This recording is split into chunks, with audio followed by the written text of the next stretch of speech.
Jangan lupa subscribe YouTube channel Metro TV News dan jangan lupa nyalakan notifikasinya. Persahabatan Megawati Soekarno Putri dengan Prabowo Subianto kembali terpotret dalam peresmian patung Bung Karno di Gedung Kemhan pada Minggu siang. Momentum itu seakan mengulang keakraban yang pernah terjadi ketika Mega Prabowo berjuang bersama di Pilpres 2009. Mungkinkah momentum itu akan menjadi cikal bakal bagi kedua tokoh melanjutkan kebersamaannya di hajat besar politik 2024? Lalu terusikkah parpol lain melihat momen keakraban ini? Sudah bersama kami politisi senior PDIP Effendi Simbolon. Bang Effendi, selamat malam. Selamat malam, salam sehat Mbak Afi. Iya, terima kasih dan juga hadir Ketua DPP Golkar Aceh Hasan Syadzili. Kang Aceh, selamat malam.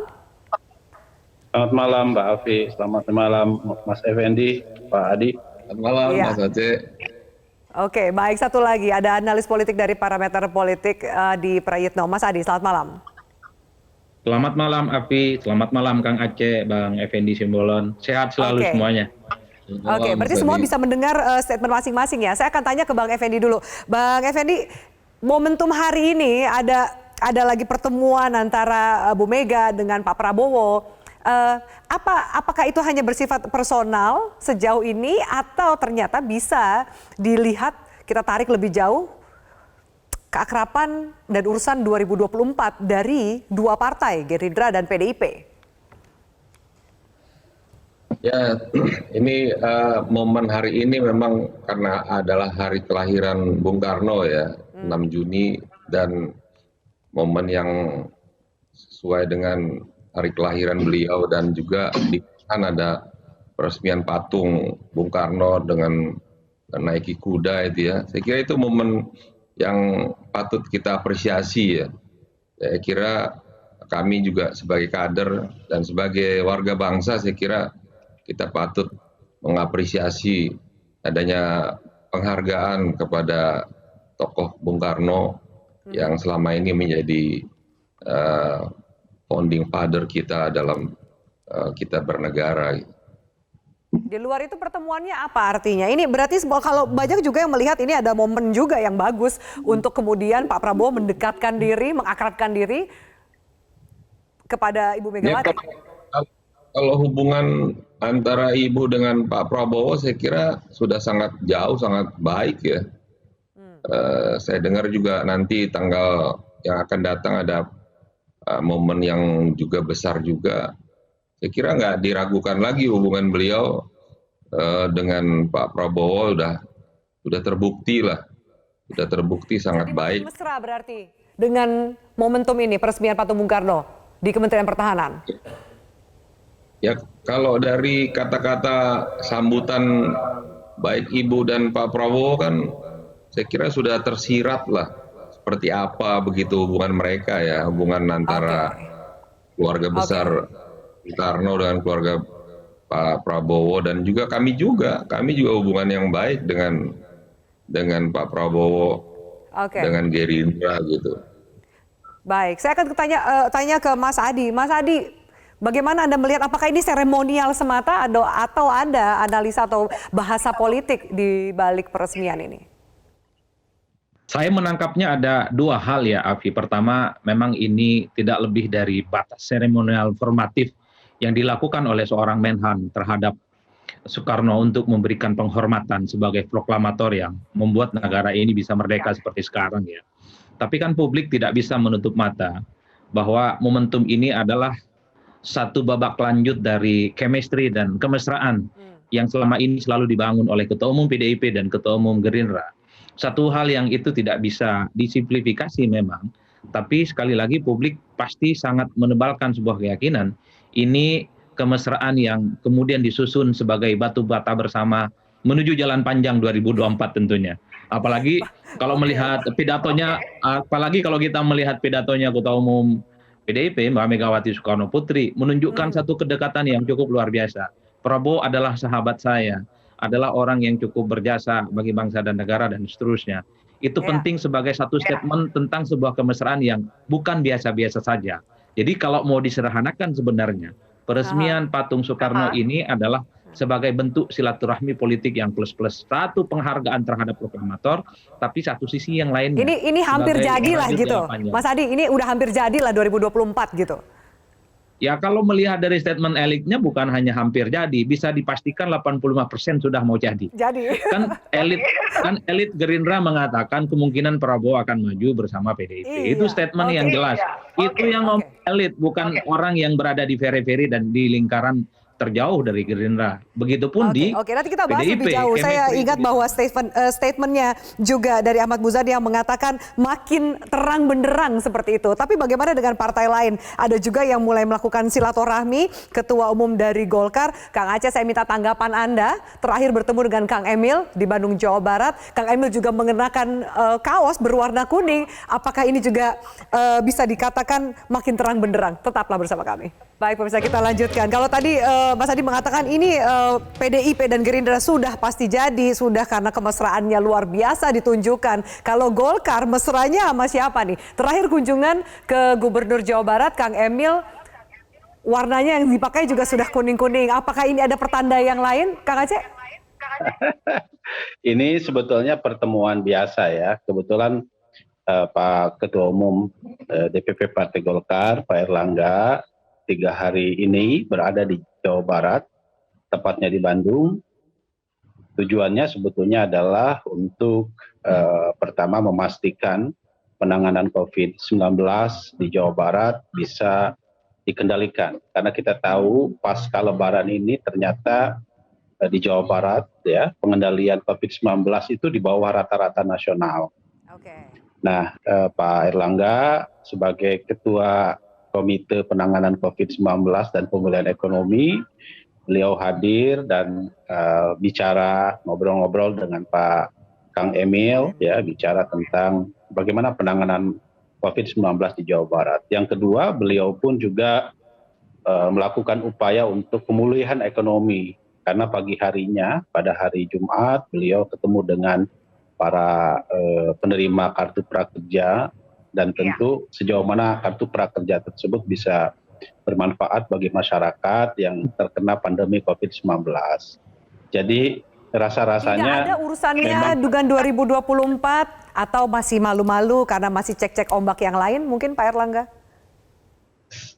Sejauh ini Pak Erlangga masih belum menegaskan dirinya sebagai calon presiden, walaupun ada desakan yang sangat kuat dari internal partai agar Partai Golkar segera mendeklarasikan dan kerja-kerja politik untuk pemenangan Pak Erlangga. Namun Pak Erlangga sendiri beliau menyampaikan kepada kami bahwa di saat situasi seperti begini, tanggung jawabnya sebagai Menko Perekonomian dan sebagai Menko sebagai Ketua KCPPN harus fokus pada itu. Kenapa? Karena kesehatan adalah kunci bagi pemulihan ekonomi nasional, dan saya kira tanda-tandanya sekarang sudah semakin terlihat baik ya. Pertumbuhan ekonomi sudah mulai merangkak ke arah yang lebih positif. Tentu ini harus dilihat sebagai upaya dari ikhtiar Pak Erlangga sebagai ketua komite ingin memastikan bahwa termasuk di Jawa Barat yang jumlah penduduknya besar dan perlu penanganan COVID-19 secara lebih komprehensif. Nah, soal politik tentu saya kira ya bukan hanya sama Pak Kang Emil aja, kan kemarin ketemu juga sama Gerindra, ketemu dengan PKS, ketemu dengan Demokrat ya, dan ketemu juga dengan partai-partai lain, dan Nasdem juga ya. Jadi saya kira hal semacam itu tidak perlu komunikasi politik untuk menyelesaikan berbagai macam. Nggak takut kemudian kehilangan momentum ketika sudah banyak yang mulai malu-malu tapi mau mendeklarasikan, seperti ada PDIP, kemudian Gerindra, ada juga PKB, itu sudah mulai menunjukkan, mulai test the water, tapi sementara Golkar yang harusnya juga punya posisi bargain yang cukup tinggi, ini malah masih menunggu waktu yang lebih lama. Saya kira begini, kita belajar dari politik Indonesia ya. Terpilihnya Presiden Jokowi di tahun 2014 yang lalu, itu kan 2 tahun sebelum beliau menjadi presiden terpilih. Ya. Belajar juga dari Pilpres 2004, kita tahu bahwa yang terpilih pun juga tidak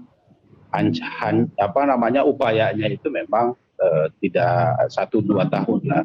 Nah sekarang ini lagi kondisi COVID, ya beliau punya tanggung jawab yang besar untuk bisa memastikan bahwa proses penanganan COVID dan pemulihan ekonomi harus kita lalui bersama-sama. Jadi oleh karena itu soal capres ya saya kira pada saatnya nanti Pak Erlangga akan mendeklarasikan dirinya, tapi tentu ini semua harus didasarkan pada kondisi objektif hari ini bahwa kita harus sama-sama menyelesaikan persoalan Menko bangsa. Perekonomian dan juga Ketua Komite Penanganan COVID-19 dan Pemulihan Ekonomi Nasional itu sebenarnya punya posisi bargain yang cukup besar untuk branding dan juga simpati dari masyarakat, terutama di momen COVID-19 ini. Mas Adi, bagaimana Anda melihat bahwa ini ketum-ketum sudah mulai unjuk gigi, unjuk diri, tapi ternyata banyak juga yang masih test the water, cek juga melirik kanan kiri, siapa yang kira-kira bisa diajak bergabung dan juga bersanding? Mas Adi, silakan tanggapan Anda.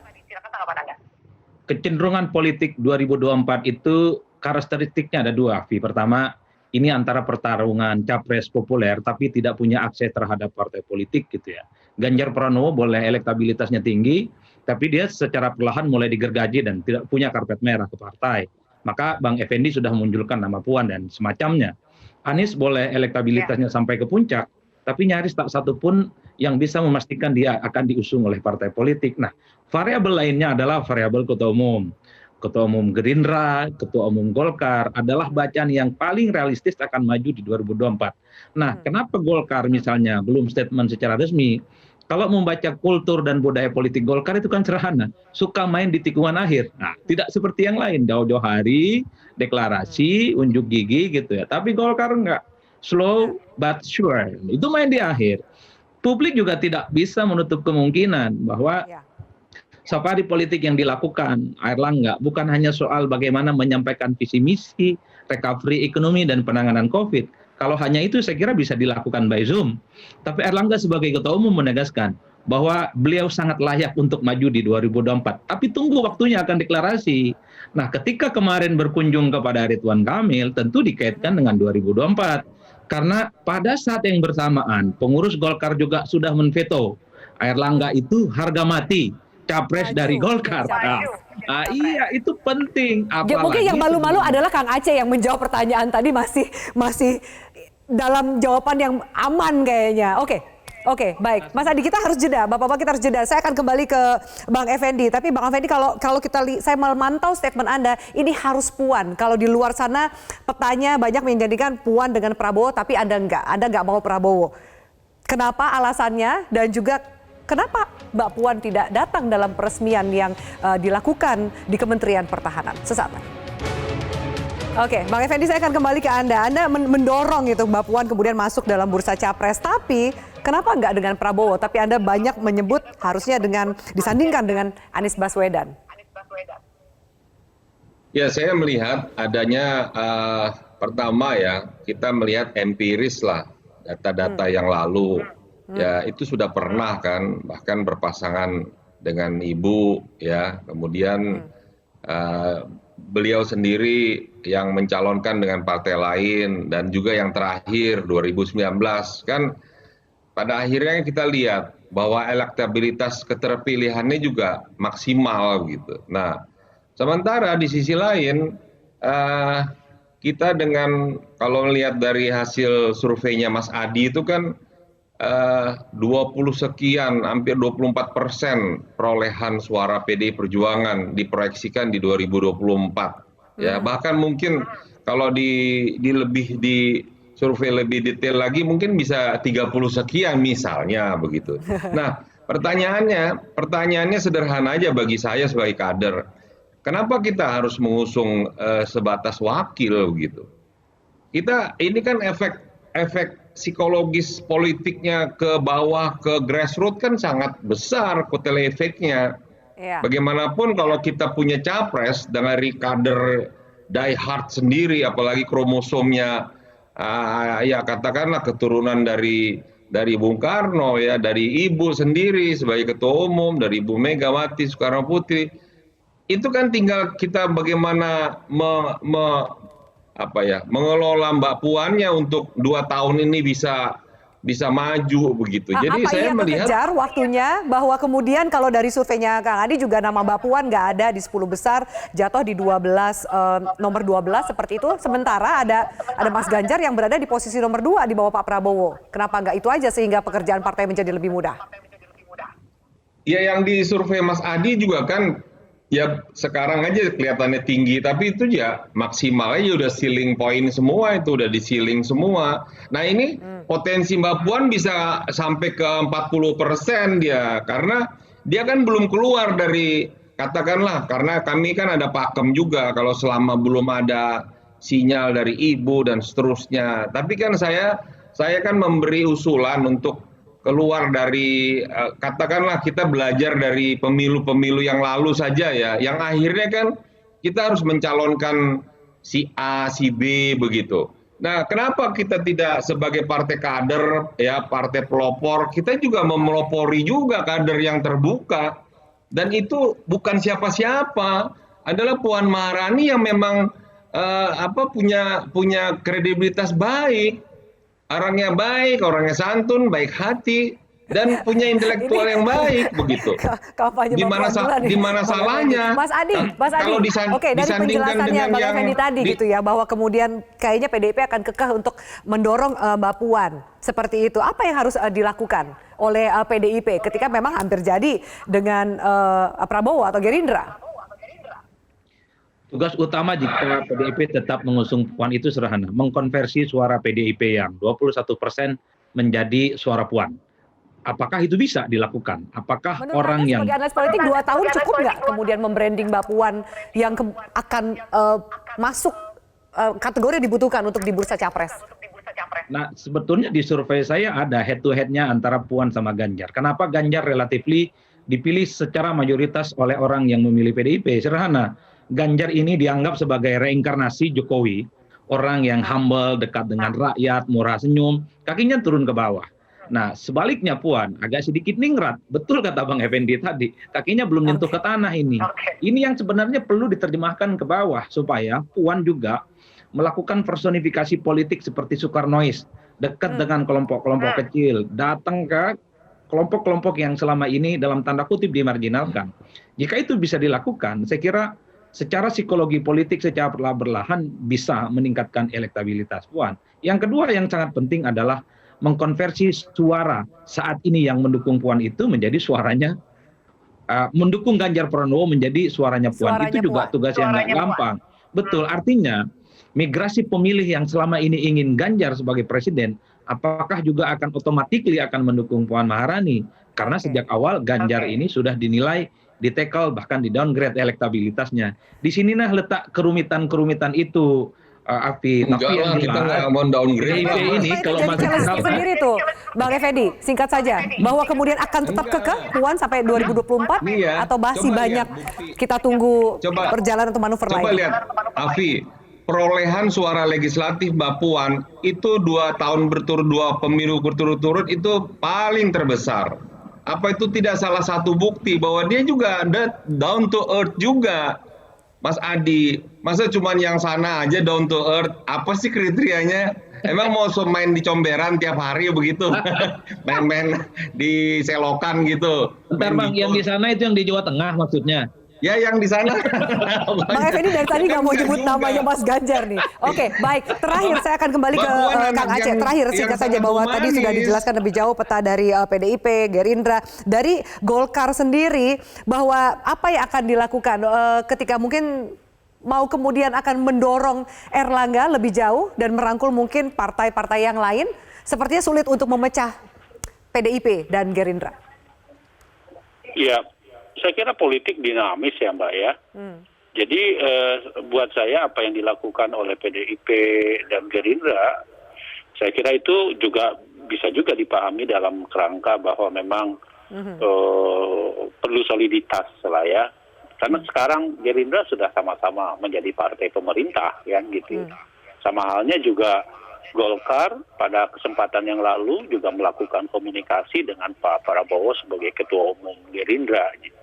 Jadi segala kemungkinan bisa saja terjadi. Tapi poin kami adalah begini, bahwa di saat seperti sekarang ini yang dibutuhkan oleh kita memang satu upaya yang serius dari kita. Ya, kami sangat yakin bahwa apa yang dilakukan oleh Pak Erlangga yang sangat serius dalam konteks penanganan COVID dan juga pemulihan ekonomi itu akan berimplikasi terhadap rakyat akan melihat gitu. Siapa yang memiliki kerja-kerja serius, ya, bukan hanya sekedar politik semata, tetapi juga membutuhkan satu sikap yang serius bagi kita untuk penanganan COVID ini. Oke, Dan dari baik. situ nanti rakyat akan juga melihat, oh kondisinya memang mengharuskan kita semua agar kita lebih fokus kepada persoalan itu. Nah, Oke, kita lihat nanti kami perjalanan yakin- masih jauh meskipun dipercepat 1 bulan di pemilihan 2024, tapi apapun bisa terjadi. Kita lihat bagaimana kemesraan ini akan berjalan atau kemudian pecah kongsi di tengah jalan. Terima kasih Bapak-Bapak untuk waktu Anda, Bang Effendi, Mas Adi, dan juga Kang Aceh Hasan, waktu dan diskusi kita. Semoga bermanfaat di Prime Time News.